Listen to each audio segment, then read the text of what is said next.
Hello, and welcome to episode number 198 of the LSR podcast. My name is Matt Brown, joined each and every week by the brightest minds in all of the gaming industry. With me, I have but one of them, but man, is that mind smart. And let me tell you, you were going to learn some stuff today, and that is Adam Candee. You can find him on the Twitter machine. You can follow him for free, and you should just smash the button at Adam Candee, 2 E's, no I. If you hate yourself, you can follow me at Matt Brown M2. Guys, everything we do, absolutely free, so please go ahead.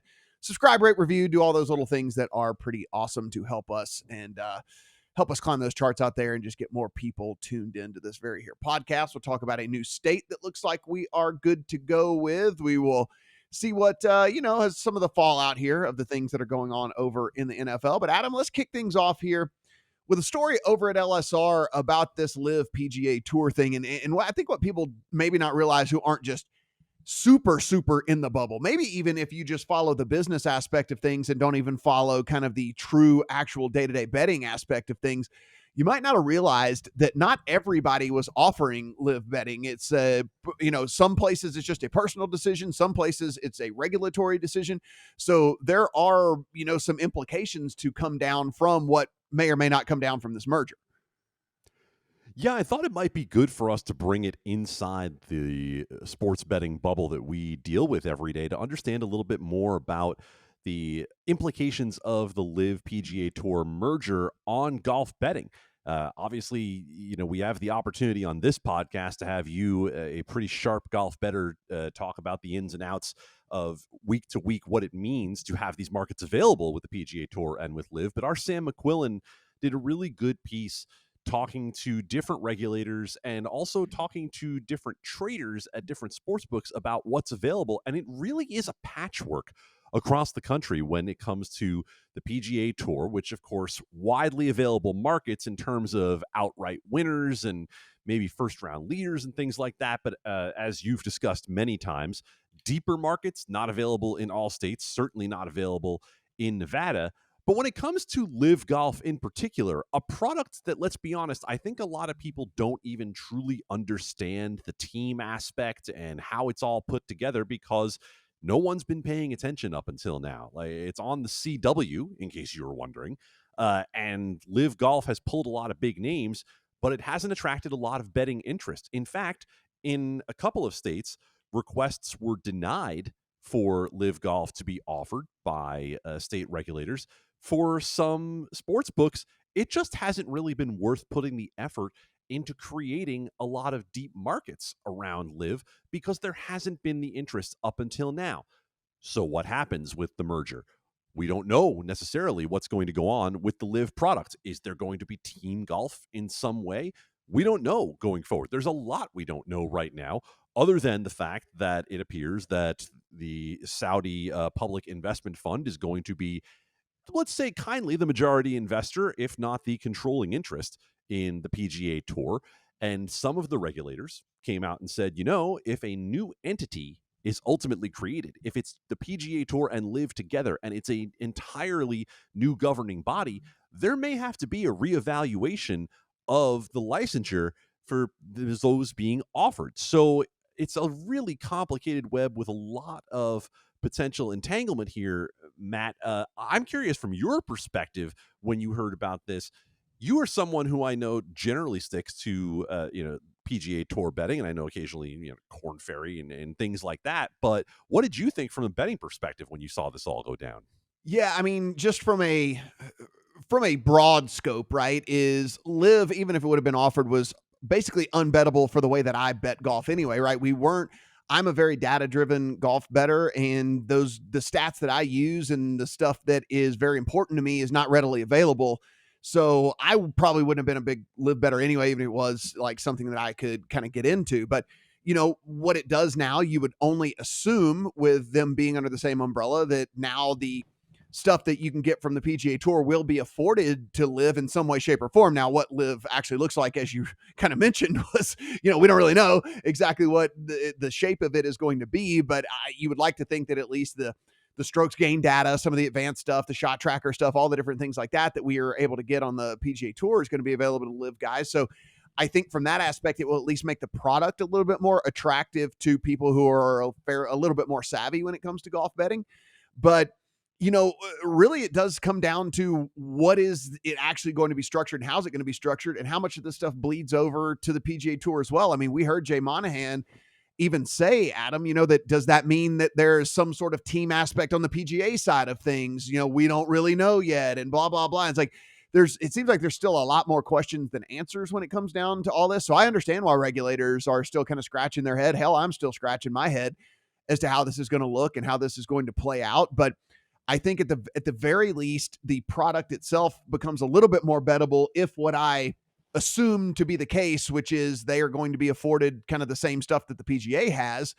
That I think at least, you can kind of get an idea of who's playing good, who's not playing good, where's a strength of player X and where's a weakness of player Y and all those things that we're able to get from the PGA Tour dudes. And so I think that makes it at least a little bit more appealing to me. But frankly, the team aspect really kind of muddies the waters when it comes to all this as to how you really go about betting it. And, what's more important? Is it the individual stuff? Is it the team stuff? How, where does that go? So it's something I would have to dig into a little bit further, but I'm still since we don't know, so we don't really know how this is going to look. And we're so still in the dark and they're just kind of like, yeah, it's going to change for 2024. And so, I mean, we're still 6 months away from having any idea of how this is going to go down. I'm as confused as some of these regulators are.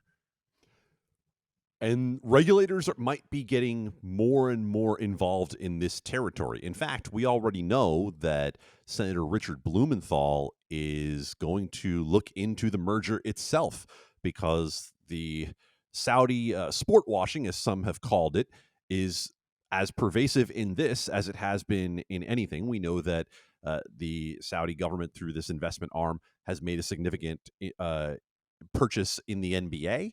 The NBA, in fact, changed its rules to allow sovereign wealth funds to be able to invest.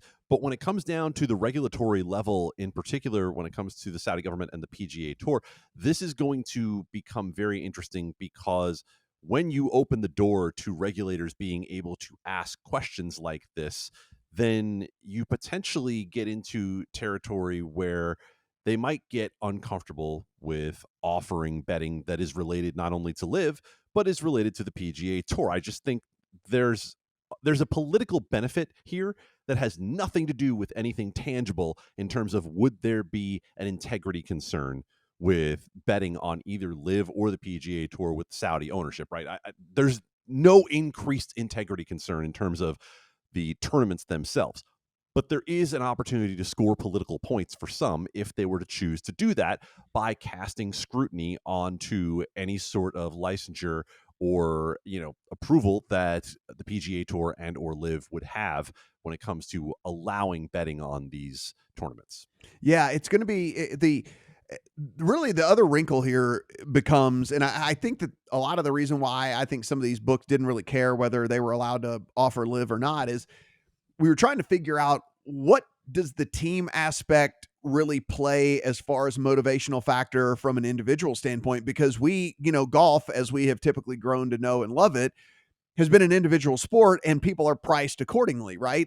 But like when you're guaranteed money and the prize money also gets divvied up amongst teams and teammates and things, like, do people's strategies and motivations change throughout the course of a tournament?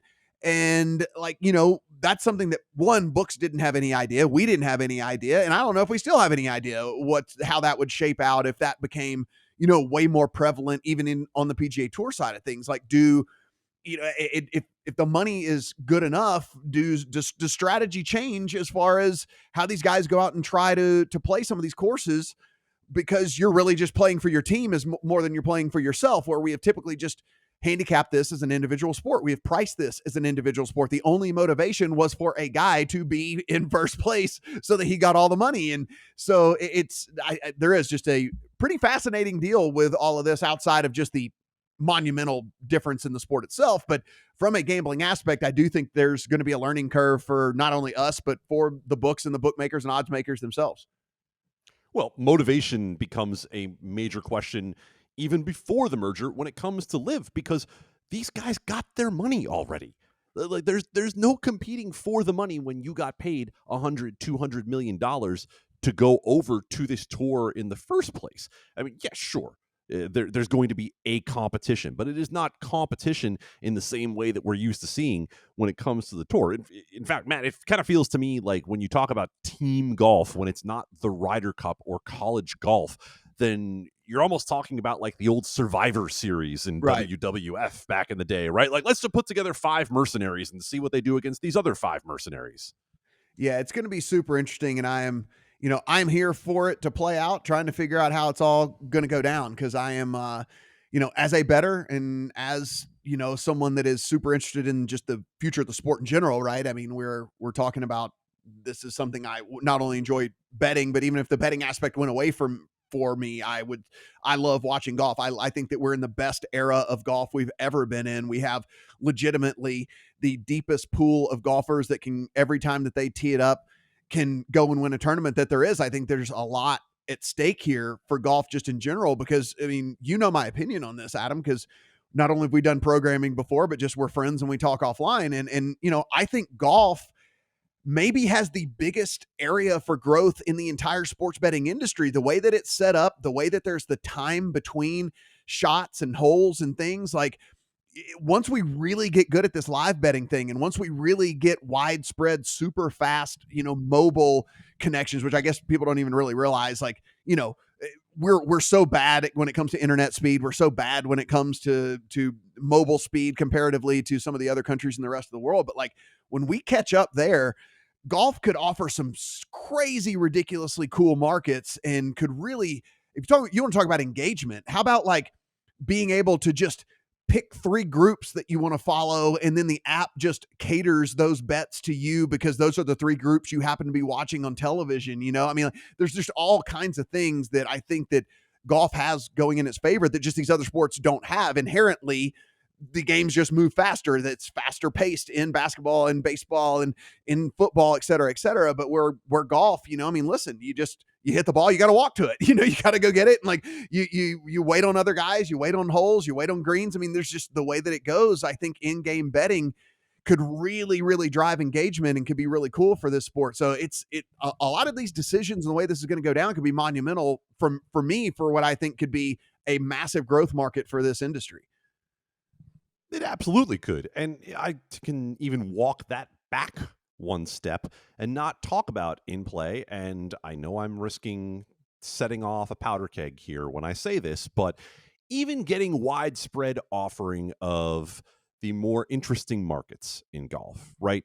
We know that the state of Nevada is horrendous when it comes to offering golf betting, and a lot of people get their first exposure to sports betting in Vegas. And so they're used to, well, do I bet the winner of the tournament? Well, if I bet the winner of the tournament at some point before Thursday or even during the tournament, if that player blows up on the front 9, I have no reason to pay attention going forward. But when you can bet top 10s, top 20s, top 40s, when you can bet first round leaders, when you can bet top finisher from X country, there are many, many ways to get involved in golf betting that are incremental, that don't require you to tune in for 6 or 7 hours of a round. We just need to get people, widespread access to it.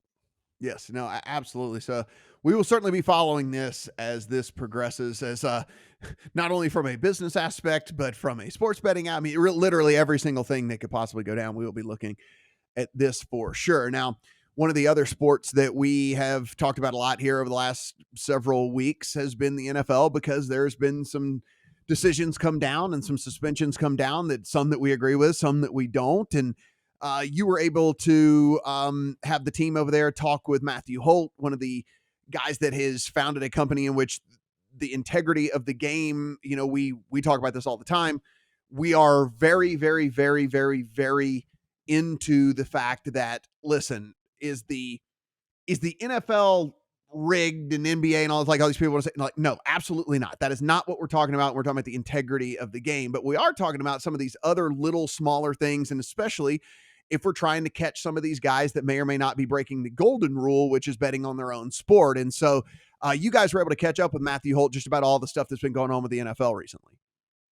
Yeah, interesting interview with Mike Mazzio. We already ran one part of it talking about the NFL. We'll have another part of it coming here in the next couple of days, talking about some of the college betting scandals that have gone on in recent days, Iowa and Iowa State in particular. But the one about the NFL, following up on the Isaiah Rodgers suspension, is one that I think is a worthwhile read for everybody to understand not only where the future is going with this, but where we've come from. So you mentioned Matthew Holt and U.S. Integrity, and essentially what you have with U.S. Integrity is taking the knowledge that has been at Sportsbooks for a very long time about how to identify not only risk, but to preserve integrity, and trying to transfer some of this to less experienced operators who might not have done it in the U.S. space in the same way.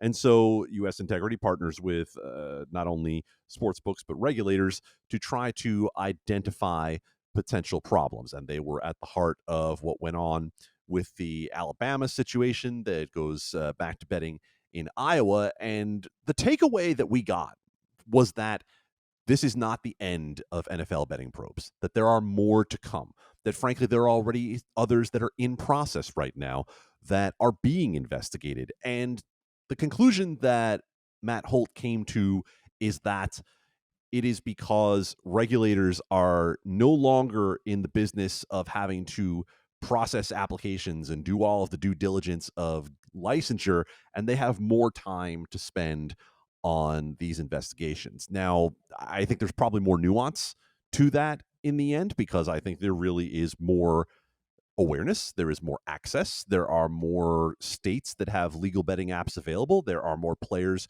who know what these legal betting apps are, and despite the NFL's best efforts in terms of education, say that they don't necessarily know what all the rules are. It's a very interesting read in which Mike and Matt go kind of deep into the mechanics of, what's coming down the line in the future and what regulators are doing to try to be more diligent about these things. But Matt, I think that the biggest takeaway is to say Isaiah Rodgers is not the wave breaking on the shore. It is maybe more the wave beginning to crest, and there is still more to come.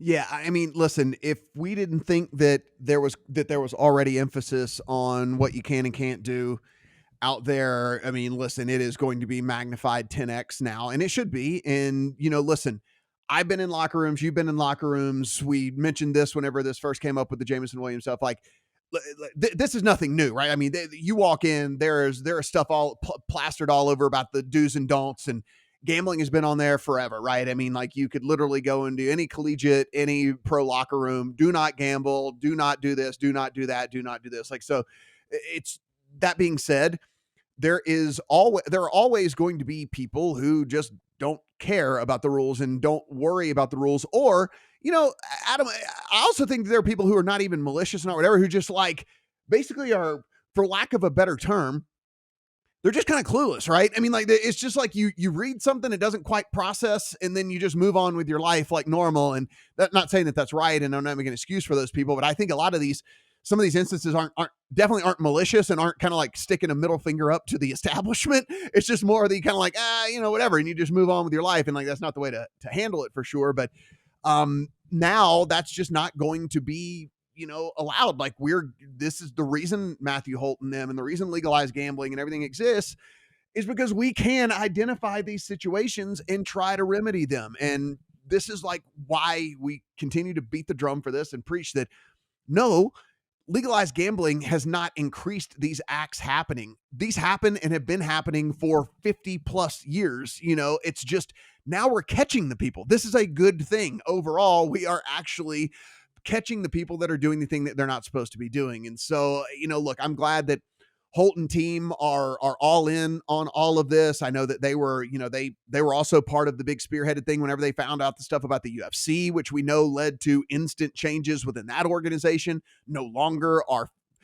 fighters probably shouldn't have been able to bet anyway, but like, no longer are fighters able to bet. Coaches and managers can't bet either. Like, so we are making a change. And Adam, you and I, we're realistic about this. We're still kind of in the infancy here. I know it's like people who've been in the gambling industry for a long time just think that that everything's been thought of and everything's been taken care of. But look, you learn along the way. And so long as you're correcting the mistakes that are being made, and so long as you are putting in policy that is, one, followable, which, we talked about with the Jameson Williams stuff, and as long as it's not asinine, then, we're heading in the right direction. And there's going to be missteps along the way, but I do believe that we have a pretty good, look, man, I thought you and I would have had come on here 20 different times already talking about some sort of major disaster in this industry. And fortunately, that has not been the case. And so, I think we're doing pretty good right now. The idea of nefarious, by the way, I think is really off in the distance, because the betting incidents that we have heard have had nothing to do, at least from what's been reported, with inside information. And that is the key concern when it comes to players. It is not so much that a player is going to affect his own performance. We've talked about this. In professional sports, there is way too much money at stake for these guys to be risking themselves. But what they know about their teammates, what they might know about the other team, is certainly the kind of inside information that could cause a problem. Now, Isaiah Rodgers, by what was reported by ESPN, was betting $25 and $50 on games. I don't care if he's betting on his own games at $25 to $50. I know that might be something that sounds, off the, beyond the pale to some people, but he's not changing what he does on the field over a $50 bet. No way, no how. The truly ridiculous part, as we've discussed, but I don't know that you and I have discussed on this podcast since this information came out. We discussed it last week. There's a report out there from one of the Lions beat reporters from one of the radio stations talking about that he has information that Jameson Williams' bets were not even placed at the team facility. They were placed at the team hotel, that they were on the road, and that he was betting on a college game on the road. And that's the sort of thing where we talk about the education curve so much with players and what they need to know. To me, that's the education curve that has to take place on the side of the leagues. Absolutely. Because the leagues need to be able to adjust as well. This can't just be the leagues handing down dogma and players having to adjust to what the leagues say. The leagues need to be able to learn from what's going on out there and ask themselves real questions. And do we want to take Jameson Williams, potentially one of the most exciting players to come out of college last year and this year, and take him off the field for 6 games over betting on a college game from a team hotel? That seems counterproductive to your business interests. And the other thing, and I like precedent here, right? I mean, like we have seen real actual crimes, right? I mean, like we're talking about like real actual crimes that have happened where the suspensions have been less than what we're getting for Jameson Williams for, again, allegedly betting, rumored, I should say, betting not even in a facility, in a hotel on the road. Like we have to have cooler heads prevail here. I'm praying still that some sort of appeal process will come through here and that somebody will take a look at this policy and say, like, guys, we can't just blanket across the board, just, for guys that are doing some of these other things. Now, if you want to slap him on the hand, if you want to slap him on the wrist, and I'm with you, I would rather see this policy changed and have more common sense policy in all of this. But look, if you're not willing to change the policy and you're not willing to admit that you were wrong, at least admit that you were wrong with the actual punishment. I mean, this is not worth 6 games. I mean, we are talking about a third of the season for something that is absolutely innocent. I mean, like, I think you would even agree. I'm not putting words in your mouth. I mean, this is absolutely innocent. Not betting on your own sport, not even in a team facility. You're in a hotel on the road. Like, tell me the harm here. Tell me the crime. Like, I can't wrap my brain around it. I get that it's perception about inside information, as I talked about earlier, but in the end, it is not the sort of thing where Jameson Williams was doing this with the intention of making money off some sort of information that he had. He was doing it as a young man interested in betting. He is the target demographic for what most sportsbooks are looking for right now. He is a young man with wealth who is interested in participating in legalized sports betting. So that, to me, is ridiculous in terms of a punishment being warranted. But I'll take your point, Matt, and I'll go one farther and say, make the punishments clear. Post the house rules on this. Right. Put it in a situation where it's collectively bargained, and you say, if you are caught doing X, Y, or Z, then the punishments are A, B, or C, instead of having the sort of nebulous situation that we have now where Roger Goodell can say, this one gets 4, this one gets 6, this one gets the whole season.